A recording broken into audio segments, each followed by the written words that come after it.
बंधूंनो आणि भगिनींनो, कार्यक्रम खूप लांबलेला आहे. आपण अतिशय थोड्या वेळामध्ये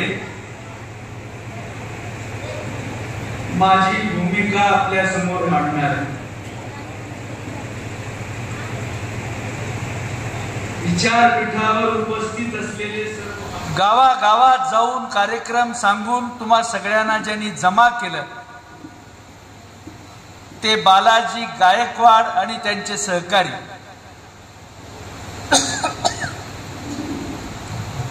शेजारच्या लातूर जिल्ह्यातून आलेले श्रीमंत गायकवाड, त्यांचे सहकारी, शेजारच्या तालुक्यातून आलेले सर्व पदाधिकारी, श्रीयुत गायकवाड, श्रीयुत माजी नगराध्यक्ष बनसोडे, सर्व सहकारी पदाधिकारी, मोठा महिला वर्ग, शिक्षित झालेले, सामाजिक चळवळीमध्ये असलेले सर्व सहकारी, अण्णाभाऊ साठे ग्रंथालयाची निर्मिती करून ज्ञानसाधना चालू ठेवणारे आमचे गायकवाड साहेब, गायकवाड का तुमचं, श्रीयुत सर्वदे, उपस्थित बंजारा समाजाचे नेते श्रीयुत राठोड, श्रीयुत चव्हाण, बहुजन रयत परिषदेचे प्रमुख सचिव ईश्वर क्षीरसागर, उपस्थित बंधू भगिनींनो, आपण सगळेजण गेली 4 तास या ठिकाणी आपल्या पुरस्काराची वाट पाहताय. त्या सर्व पुरस्कारकर्त्या, स्वीकारत्या सर्व सन्माननीय सत्कार मूर्तींचं मी अंतःकरणपूर्वक आभार मानतो. या ठिकाणी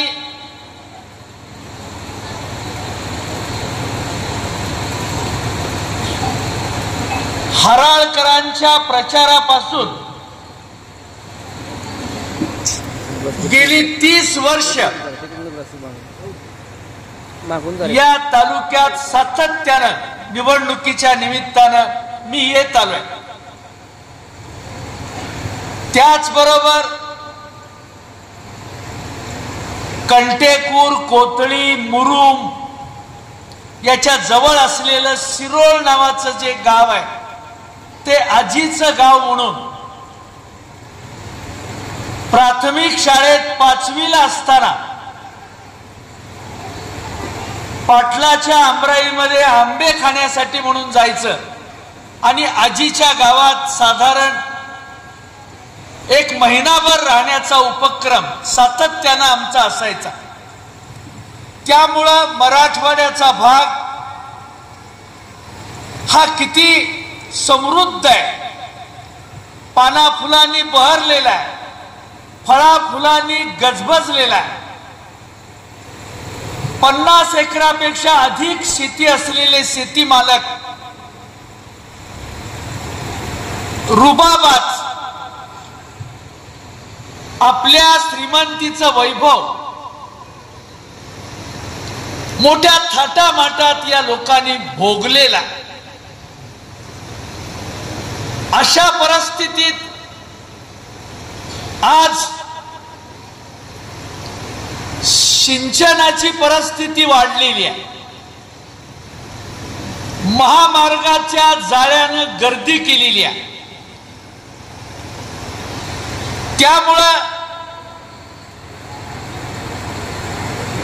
समृद्ध मराठवाडा, शिक्षणात पुढे गेलेला मराठवाडा, रामानंद तीर्थ यांच्या पदस्पर्शानं पावन झालेला मराठवाडा, उमरगा, अंबेजोगाई, लातूर यासारख्या ठिकाणी उभ्या राहिलेल्या समृद्ध शिक्षण संस्था, यामुळे हा भाग पैशाने, नोकरी धंद्याने अधिक समृद्ध झालेला. मराठवाड्याचं नाव घेताना मागासलेला मराठवाडा असं जरी आपण म्हणत असलो तर आज उमरगा ओलांडताना वैभवानं, विकासानं समृद्ध झालेला उमरगा शहर आपल्याला अधिक वैभवशाली दिसताना त्याचं कौतुक करावंसं वाटतं. समृद्ध झाल्याचं एक प्रकारचं समाधान आज या निमित्तानं पाहायला मिळतं. अशा परिस्थितीत आज साधारण आमदार म्हणून, मंत्री म्हणून वावरलेले डॉक्टर पदमसिंह पाटील साहेब, मंत्री म्हणून वावरलेले बसवराज पाटील साहेब, केंद्रात सर्वोच्च आसनावर विराजमान झालेले शिवराज पाटील, 3 वेळा मुख्यमंत्र्याची शपथ घेऊन पश्चिम महाराष्ट्रातल्या नेत्यांच्या कपड्याचं माप घेत राहिलेले विलासराव देशमुख साहेब, ह्या सर्व मान्यवरांनी या भागाला, या मराठवाड्याला वैभवाचे दिवस दाखवलेले आहे. उत्तम प्रकारचं मार्गदर्शन या सगळ्या परिसराला झालेला आहे. संघर्षाच्या राजकारणात पवनराजे, जीवनराव गोरे, अरविंद गोरे, बाबासाहेबांच्या नावानं कारखानदारी उभी करून या भागाला रोजगार उभा करून देणारे मान्यवर याच जिल्ह्यामध्ये, या उस्मानाबाद जिल्ह्यामध्ये आपली पाळंमुळं भक्कमपणानं रोवण्याचं काम या निमित्तानं झालेलं आहे. विधानसौधा म्हणा किंवा एक लोकसंसद निर्माण करून लोकांचं काम करण्यासाठी प्रयत्न करणारे आलुरे गुरुजी या भागाला, गरीब दुबळ्या पोराला आधार देण्याचं काम गुरुजींच्या हातून झालेला. राकट मजबूत स्वभावानं जिल्हा मध्यवर्ती बँक कशी सांभाळायची याचं कसब दाखवणारे चव्हाण साहेब आई तुळजाभवानीचं नाव घेऊन अनेक राक्षसी प्रवृत्तीला आवर घालण्याचं काम देखील चव्हाण साहेबांनी आपल्या मनगटाच्या जोरावर याच जिल्ह्याच्या राजकारणामध्ये करून दाखवलेला. काँग्रेस असो, राष्ट्रवादी असो, शिवसेना असो, या सर्वच पक्षांनी सातत्यानं या भागामध्ये एक उत्तम अशा प्रकारचं काम केलेला. आदरणीय डॉक्टर महाजन साहेब, डॉक्टर पतंगे साहेब या मान्यवरांनी उमरग्यामध्ये आरोग्याची सेवा देऊन इथला माणूस मनापासून सांभाळलेला. कोरोना सारख्या मृत्यूच्या मांडीवर झोपलेल्या माणसाला देखील परत बोलावून तुला अजून जीवनाचा, जगण्याचा अधिकार आहे हे सांगण्याचं काम इथल्या आरोग्य सेवेनं केलेला. अशा परिस्थितीत आज वाढतं इरिगेशन असो, अगर वाढते महामार्ग असो, यानं समृद्ध झालेला मराठवाडा आपल्या हक्कासाठी भांडताना दिसतोय. हे संघर्षाचं प्रतीक, आनंद देणार आहे. त्रासदायक असलं तरी देखील समृद्धीच्या वाटेनं जाणार आहे, हे आपल्याला या निमित्तानं मान्य करावं लागेल. सरपंचांना मिळालेली संधी, त्यातून अतिशय कमी वयात, कमी कष्टात सरपंचांना उत्तम पद्धतीचा लाभ झालेला. आपल्या झोपडीला, आपल्या भागाच्या हॅलो ब्लॉक बसवण्याच्या संधीला एक उत्तम असं स्वच्छतेचं कव्हर लाभलेलं आहे आणि त्याच्यातून पाटलाच्या दारात स्वच्छ अंगणात बसण्यापेक्षा आपल्याच घरात स्वच्छता करून आता आपल्याही घरात बसण्यासारखी जागा झालेली आहे, याचा विचार सांगताना देखील आपला दलित माणूस थोडासा शहाणा झालेला. अशा परिस्थितीत मी उपस्थित असलेल्या सरपंचांना, उपस्थित असलेल्या कार्यकर्त्यांना हात जोडून कळकळीची विनंती करतो. आपण काम करताना अपघात मथुरेला होतोय, रेल्वेचा अपघात कानपूरला होतोय, रेल्वेचा अपघात उत्तर प्रदेशाला होतोय आणि उमरग्यातल्या गुंजोटी गावात दगडावर पेपर वाचत बसलेला माणूस म्हणतोय अपघात होणारच. लायकी नसलेली माणसं आरक्षणाच्या नावाखाली भरल्यानंतर अपघात ठरलेलाच आहे. अशा पद्धतीची कॉमेंट, अशा पद्धतीची भूमिका काही माणसं सकाळचा आयता चहा पिऊन सुनबाईला नावं ठेवत घराबाहेर पडून पुन्हा दगडावर बसून दलिताचं ऑडिट करण्याचं काम करताय. तर सरपंच म्हणून मिळालेली संधी, सरपंच सदस्य म्हणून मिळालेली संधी, आमच्या बनसोडेंना नगराध्यक्ष म्हणून मिळालेली संधी, ह्या संधीचं सोनं करताना जे मिळालेलं आहे त्याचा वापर करताना कृपा करून मेरिटनं उतरायला शिका, अभ्यासानं व्यक्त व्हायला शिका. जे पेरलंय तो उगवून दाखवतो म्हणायला शिका. माळावर टाकून बघा, वापून दाखवतो असं सांगायला शिका. हीच तुम्हाला मिळालेली चांगली संधी आहे. यासाठी तुम्ही सगळ्यांनी प्रयत्न करणं आवश्यक आहे. या हॉलमध्ये बसलेल्या सर्व मान्यवरांना बाबासाहेबांची शपथ घालून मी आपल्याला विनंती करतो, पाटील देशमुख राज्य करतात म्हणून खचून जाऊ नका. आपल्या घरात बसून पोस्टातलं अंतर्देशी आणून, साधं पोस्ट कार्ड आणून आपण त्या ठिकाणी निधी गावात आलाय. 2,80,00,000 रुपये त्याची किंमत आहे. 5% एवढी रक्कम होते. ही रक्कम आपण दलित वस्तीसाठी खर्च केली का, लेखी स्वरूपात आम्हाला त्याची माहिती मिळावी. हे सांगायला शिका, हिशोब मांडायला शिका.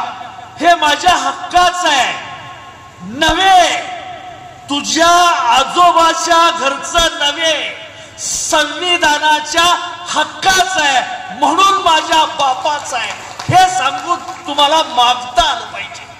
हे मागण्याचं काम तुम्ही करावं. नगरपालिकेनं 5% रक्कम ही मागासवर्गीयासाठी खर्चच केली पाहिजे. कुठं आहे? तुझ्या आजोबाला विचार. 7/12 आहे. हे माझ्या हक्काचं आहे, मला मिळालं पाहिजे असं सांगून जर तुम्ही मागायला गेलात, पुढारी रेटून खोटं बोलण्याचा प्रयत्न कराल. आमदार, खासदार, मंत्री वेळ मारून नेतील, परंतु तिथं असलेला अधिकारी निवृत्त होईपर्यंत आपल्याला उत्तर द्यावं लागतोय. आपण नीट बोललो नाही तर मरतोय ह्याची त्याला जाणीव असते. तो खरंच बोलून तुम्हाला लेखी पत्र पाठवतोय.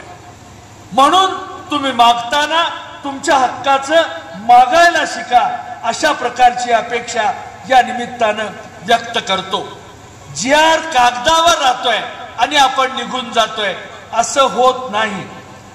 आपण पैसे मागताना आपल्या नगरपालिकेत, आपल्या ग्रामपंचायतीत आलेल्या पैशाबद्दल जागरूक राहून आपण बोललं पाहिजे, अशा प्रकारची अपेक्षा या निमित्तानं मी व्यक्त करतो. माधवराव पाटलांच्या सारखी, बसवराज पाटलांच्या वडिलांच्या सारखी माणसं काम करत राहिली. अनेक मान्यवरांनी नगरपालिका 50 वर्ष आपल्या ताब्यात ठेवल्या. अशा माणसांनी मागासवर्गीयाला जवळ केलं, उत्तम पद्धतीचं मार्गदर्शन केलं. मागासवर्गीयाच्या वार्डातून देखील उभं राहून मी निवडून होतोय हे अभिमानानं सभागृहात सांगण्याचं काम केलं. या सगळ्या गोष्टीचं भान ठेवून जर आपण काम करीत राहिलात तर आपल्या आयुष्यामध्ये आपण निश्चितपणाने मोठे व्हाल, म्हणून मी ही भूमिका मांडलेली आहे. महामार्ग झालेल्या, महामार्गात गेलेल्या जमिनीनं मोठा पैसा माणसांच्या खिशात आलेला, तो पैसा माणसाला गप्प बसू देत नाही. त्या अशा महामार्गातून 15 पटीनं जादा मिळालेला पैसा त्याच्या खिशात वाजत राहतोय आणि त्याला निवडणुकीला उभं करतोय. कारण निसर्ग बॅलन्स राखतोय, कुणाजवळ जास्त पैसे ठेवत नाही. म्हणून ही माणसं उभी राहणार आहे, निवडणूक लढणार आहे. अशा वेळेला हा जादा झालेला पैसा पुन्हा लोकात येणं आणि सर्व थरापर्यंत सारख्या पद्धतीनं पोचणं हे निसर्गाच्या संपत्तीचं खरं लक्षण आहे. बाप म्हणून जादा पैसे, मंत्री म्हणून पैसे मिळवून ठेवलेले असले तरी पोरग दारुडं निघतंय आणि त्या पैसे तुम्ही जरा जास्तच मिळवलेले आहेत, मी सगळ्यांच्या पर्यंत पोचवतो म्हणून चिलारा दुकान सापडत नाही तरी तिथं शोधत जातंय. आणि हे अनाथही माझ्या बापाने मिळवलेले पैसे आहेत म्हणून ते तिथं जाऊन ते पैसे खर्च करताय. अशा पद्धतीनं हा पैसा बॅलन्स राखत असेल, आपण नीट वागून जर खर्च केला, नीट वागून जर लोकांची सेवा केली तर माणसांच्या मध्ये आपलं नाव निघतंय. त्याचबरोबर मागासवर्गीयाचा एखादा गरीब माणूस आहे, त्याला लोक वर्गणी करून निवडून देतात. माझी पहिली निवडणूक वर्गणी करून निवडणूक झाली, दावरे साहेबांची निवडणूक वर्गणी करून झाली, बनसोडे साहेबांची निवडणूक वर्गणी करून झाली, चौगुले साहेबांची निवडणूक वर्गणी करून झाली. या सगळ्या गोष्टीचं भान ठेवून आपण चांगलं वागलो. आपले आमदार निगर्वी आमदार म्हणून यांचा 15 वर्ष सभागृहात लौकिक आहे. एक नम्र आमदार म्हणून त्यांचा लौकिक आहे. त्याच पद्धतीनं हे सगळं काम करत असताना या ठिकाणी उपस्थित असलेले सर्व सहकारी, बालाजी असो, गायकवाड असो, आपले महापुरे असो, आपले श्रीमंत गायकवाड असो, ही सगळे सहकारी मंडळी ज्या पद्धतीचं काम करतायत ते काम कौतुक करण्यासारखं आहे. आणि म्हणून आज या ठिकाणी सर्वांनी मिळून तुडुंब भरलेलं असं सभागृह आज सगळे कार्यकर्ते एकत्र बोलावून त्यांना माणुसकीचा गहिवर समजावून सांगण्याचा प्रयत्न निश्चितपणानं झालेला आहे. अशा प्रकारची अपेक्षा या निमित्तानं मी आपल्या समोर व्यक्त करतो. अबकड बद्दल गेली 20 वर्ष आम्ही बोलत राहिलो, आमची संघटना बोलत राहिली, परंतु होईल असं कुणालाच काही वाटत नव्हतं. परंतु देवानच गरानं ऐकलं, सुप्रीम कोर्टाच्या मनात आलं आणि त्यांनी 5 न्यायाधीशाचा निर्णय बदलून 9 न्यायाधीशांनी निर्णय देऊन अबकडची वर्गवारी मान्य केली पाहिजे, अशा प्रकारची भूमिका आपल्या सगळ्या लोकांनी घेतलेली आहे, न्यायाधीशांनी घेतलेली आहे. परंतु न्यायाधीशाच्या लढाईला होणारा विरोध अफलातू आहे, प्रचंड विरोध होतोय. नको नको ती माणसं विरोध करतायत. मटणाच्या कालवनात केळाचं शिकरण मिसळलंच पाहिजे असा ठराव मांडताय. मस्तीनं दाटलेली माणसं बोलताय. परमेश्वराजवळ न्याय आहे, काय होणार आहे माहित नाही. पण लढाई करताना जर अडचण झाली तर आजोबानं आड्याला ठेवलेली सुरी कामासाठी वापरली पाहिजे, मदत केली पाहिजे. जत्रेची वाट बघत कंदुरी केली पाहिजे. होत नसेल तर जरा जत्रा अलीकडे आणली पाहिजे, पण कंदुरी केली पाहिजे. आपल्या जीवन मरणाची लढाई आहे आणि ती करताना आपण सगळ्यांनी प्रामाणिकपणानं या गोष्टीकडे लक्ष द्यावं, अशा प्रकारची अपेक्षा या निमित्तानं व्यक्त करतो. मित्रांनो, स्मशानभूमीमध्ये प्रेताला जाळताना जर एक 10 वर्ष सलग एकाच ठिकाणी प्रेत जाळलं आणि त्याच्या नातेवाईकांनी खरवडून नेताना तिथं थोडासा खड्डा पडतो, थोडासा म्हणजे मोळीभर खड्डा असतो, एक मोळी जाईल त्याच्यात, एवढा खड्डा त्या स्मशानभूमीतल्या कॉन्क्रीटला पडलेला असतोय. आणि मग एक एक मुळी दर महिन्याला जर हजारो माणसांच्या प्रेतासाठी एक मुळी खर्च पडत असेल तर तो खर्च अधिक नाही? हा खर्च जादा वाया जाणारा खर्च नाही? मग ती खड्डा भरून काढला पाहिजे असं कुणी म्हणायला नको. कुणी म्हणत नसेल, आपण समाज म्हणून, कर्तव्य म्हणून तो खड्डा भरून काढायची जबाबदारी घेतली पाहिजे. हे काम आपण करावं. बऱ्याच वेळा राजकारणात गिराईक बघून पुढी बांधणाऱ्यांच्या अवलादीनं आता गर्दी केली आहे. बाबासाहेबांचे मारेकरी शोधून काढण्याबद्दल आता जरा काही लोकांमध्ये चढाओढ लागलेली आहे. तर ते चढाओढ कुणाची आहे, कोण आहे ती माणसं, जरा तपासून बघितले पाहिजे. 46 साली बाबासाहेबांचं लग्न झालेलं आहे, दुसरं. कबीरा घराण्यातल्या मुलीनं बाबासाहेबाबरोबर लग्न केलेलं आहे आणि हा सुखाचा संसार आपल्या समोर आलेला. मित्रांनो, थोडस इतिहासाची पानं चाळून बघा.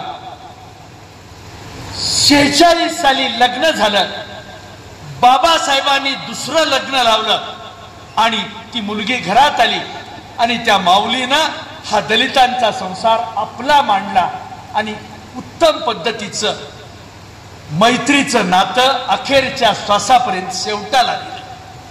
अशा परिस्थितीत मला आपल्याला सगळ्यांना विनंती करायची आहे, आम्ही भारताचे लोक सार्वभौम गणराज्याच्या निर्मितीसाठी स्वातंत्र्य, समता, बंधुता, इथं बाबासाहेब थांबलेच नाहीत. बाबासाहेब कसले थांबले नाहीत. आणि संधीची समानता, नवरा बायकोचं तुमच्या लग्न लागलंय आणि तुम्ही बरोबर उभे राहिलात आता एका मांडवात, नाही, पण तिला नीट वागवतो, संधीची समानता देतो, माझ्या घटनेत त्याची तरतूद आहे. संधीची समानता हे बाबासाहेबांनी लिहून ठेवलेलं आहे. 26 नोव्हेंबर 1949 रोजी ही घटना स्वतः प्रत अर्पित करीत आहोत म्हणताना व्हिक्टोरिया राणी होती. बाबासाहेब युनिव्हर्सिटीत शिकलेल्या ठिकाणी राणीचा सहवास होता, परंतु लंडन स्कूल ऑफ इकॉनॉमिक्स बद्दल मी राणी व्हिक्टोरिया राणीला अर्पित करतो असं बाबासाहेबांनी म्हटलेलं नाही. 26 नोव्हेंबर 1949 रोजी सदरची घटना स्वतः प्रत अर्पित करीत आहोत. कोण पंडित जवाहरलाल नेहरू नावाचा बाजीराव नाही, कोणही या सभागृहात मोठं नाही, संविधानच मोठं आहे. म्हणून स्वतः प्रत घटना आमदार संघ म्हटलेला नाही. दावरे साहेब, आमदार संघ म्हणून मतदारसंघाचा उल्लेख नाही, मतदार संघ म्हणून उल्लेख आहे. खरं म्हणजे आमदार संघ म्हणायला पाहिजे होतं. निवडणूक अधिकाऱ्याला, दिल्लीमध्ये निर्वाचन अधिकाऱ्याला 50 आमदाराचं शिष्टमंडळ गेलं आणि म्हणाला माय कॉन्स्टिट्यूएंसी, माय कॉन्स्टिट्यूएंसी, मेरे मतदार संघ में ऐसा हुआ है, ये भाग वहां जोड़ दिया है, अन्याय हुआ है मेरे पर, मेरे मतदार संघ. त्यांनी 4-5 वेळा ऐकलं आणि आमदार साहेबांना सांगितलं, एमएल साहब बार बार आप बोल रहे हैं मेरा मतदार संघ बोल के, मतदार संघ आपका नहीं है, मतदार का मतदार संघ होता है. माझं सांगत नाही, हे ऐकलेलं सांग. तर ह्या सगळ्या गोष्टीची आपण जाणीव ठेवून काम केलं पाहिजे. आणि आत्ताही बोलताना व्यासपीठावर उभं राहिल्यानंतर माणसं भाद्रपदातल्या महिन्यासारखं वागतात आणि वाईट बोलतात, त्याचं दुःख होतं. मित्रांनो, पाया पडून तुम्हा सगळ्यांना विनंती करतो, 1952 साल आहे, एक पोट निवडणूक लागलेली आहे आणि त्या पोट निवडणुकीच्या मतदारसंघाचं नाव उत्तर मध्य मुंबई मतदारसंघ, लोकसभेच्या मतदारसंघाचं नाव. बाबासाहेबांना असं वाटलं 2 वर्ष 11 महिने 17 दिवस कष्ट करून आपण घटना लोकसभेला सांगितली, देशाला सांगितली, जगातल्या युनिव्हर्सिटीना सांगितलं. 1913 ते 1923 या 10 वर्षाच्या काळात जगातल्या मान्यवर युनिव्हर्सिटीच्या डिग्र्या बाबासाहेबांनी खिशात घातल्या. एकदा लोकसभा खिशात घालायची आहे म्हणून मला लोकसभेत जायचं आहे असं आपल्या रिपब्लिक पक्षाला सांगितलं आणि बाबासाहेब उभे राहिले. साल 1952 निवडणुकीला उभे राहिले. उत्तर मध्य मुंबई लोकसभा मतदारसंघ उभे राहिले. 14,000 मतानं पराभूत झाले. संविधान लिहिणाऱ्या माणसाला लोकांनी पराभूत केलं. ही सुपारी घेऊन 8 माणसं बाबासाहेबांच्या विरोधात उभी राहिली होती. बाबासाहेबांच्या पीएनं बाबासाहेबांना पराभूत केलं. चुकीचा माणूस होता, सुट्टीच्या दिवसात जन्म होता. ह्या सगळ्या परिस्थितीमध्ये असं झालं होतं, परंतु त्याचा जाब त्याला विचारायचा आहे. पण तीच प्रभावळ एकत्र येऊन आता म्हणते बाबासाहेबांचे मारेकरी शोधले पाहिजे. म्हणजे चोरच म्हणतोय दरोड्याची चौकशी झाली पाहिजे. वस्तीला राहून दरोडा घालणारी हेच, वस्तीला राहून मुक्का मारा, पाहुणाय म्हणून राहायचं मग दरोडा घालायचा.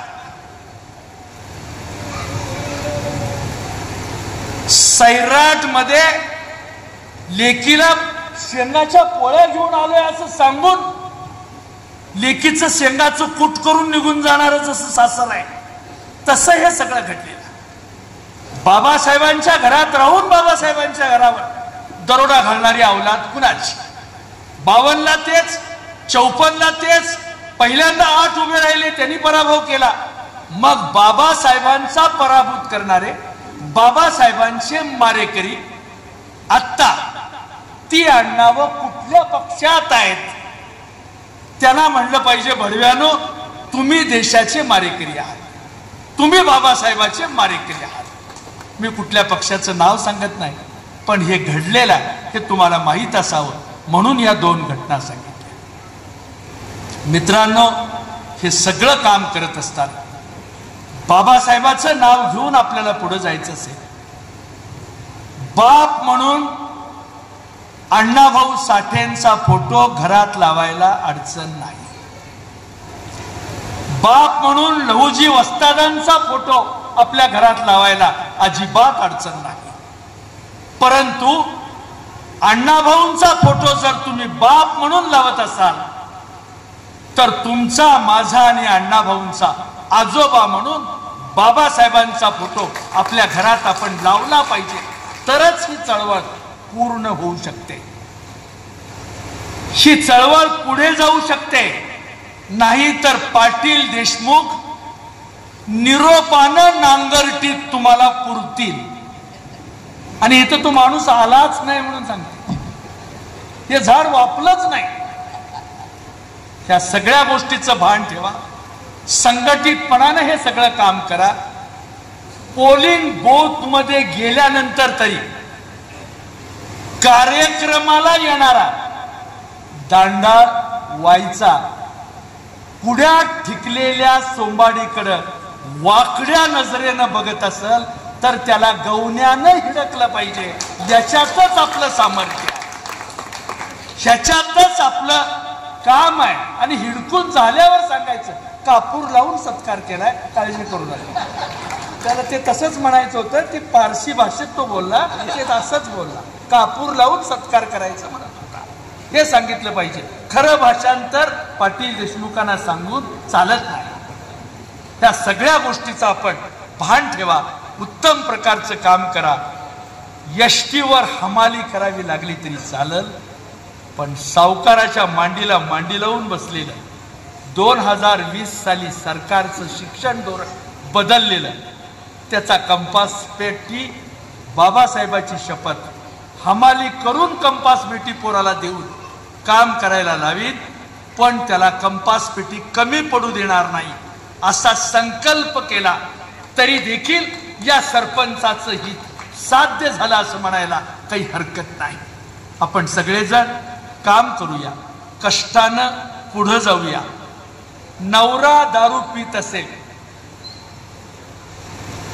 तर पाण्याचा तांब्या भरून ठेवण्यापेक्षा दारूचा तांब्या भरून ठेवणं माऊलीच्या हिताचं आहे.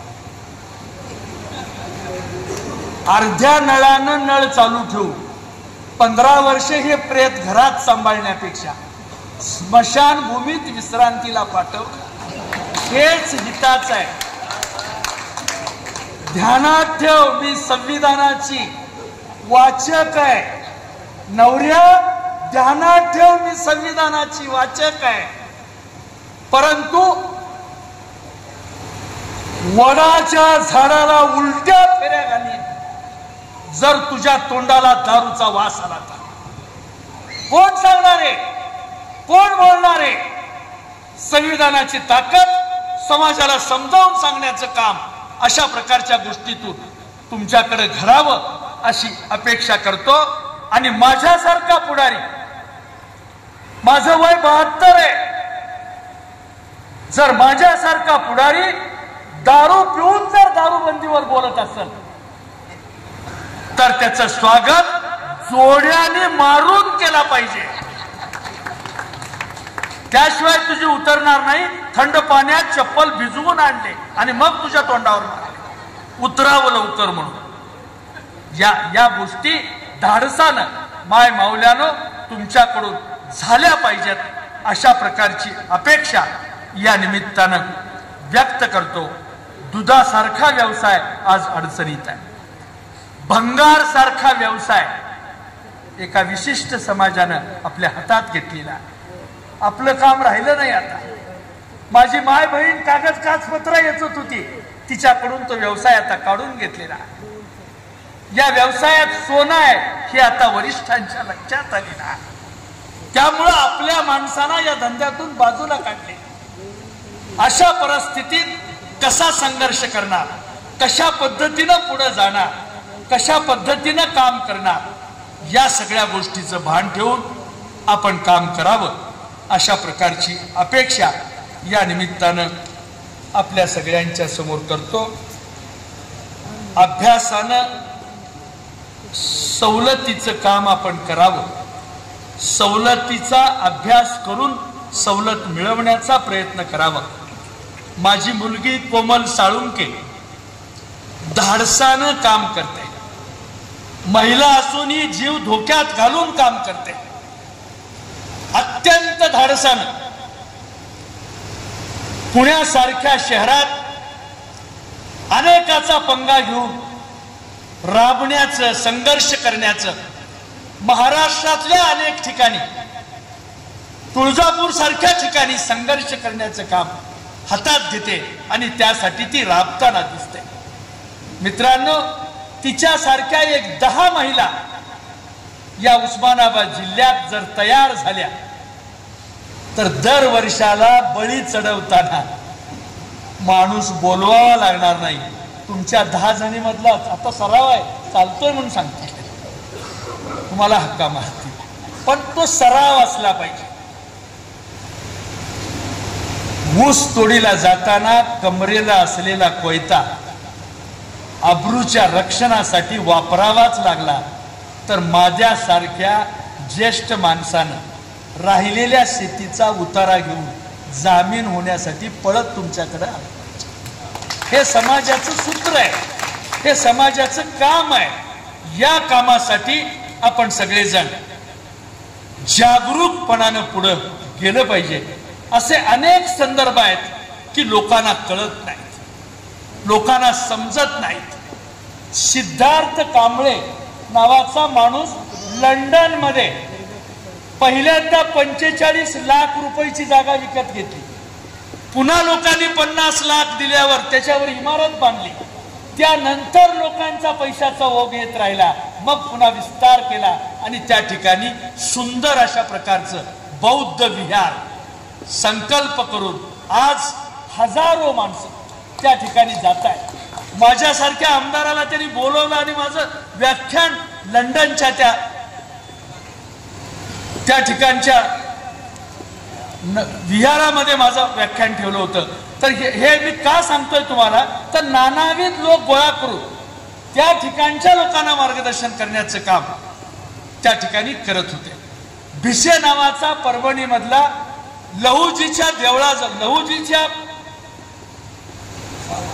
मूर्ती पुतळ्याजवळ तो राहतोय पाठीमाग.